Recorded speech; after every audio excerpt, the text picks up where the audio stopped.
आज बनवलं hibiscus hair serum. तर गुड मॉर्निंग गाईज. डे आहे 121.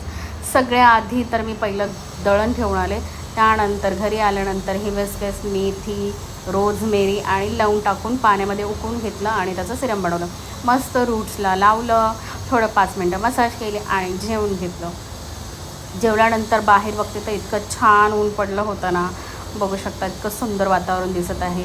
घरची कामं वगैरे आवरून घेतली आणि मस्त आराम केला, टी व्ही पाहिले आणि संध्याकाळी लागली भूक.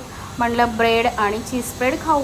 तर चीज स्प्रेडच्या आतमध्ये होतं बटर. हे डीमार्टमधून घेतलेलं, हे असं निघलं. त्यानंतर म्हटलं मग आता काय, स्प्राउट्स पडले आहेत तर मग स्प्राउट्स आणि कॉर्न वगैरे टाकून मस्त असं सूप बनवलं. सूप खाऊन खाली गेले दळण आणायला आणि येताना आणले स्किन केअर प्रोडक्ट्स आणि रात्रीचं जेवण मस्तच बनवलं होतं.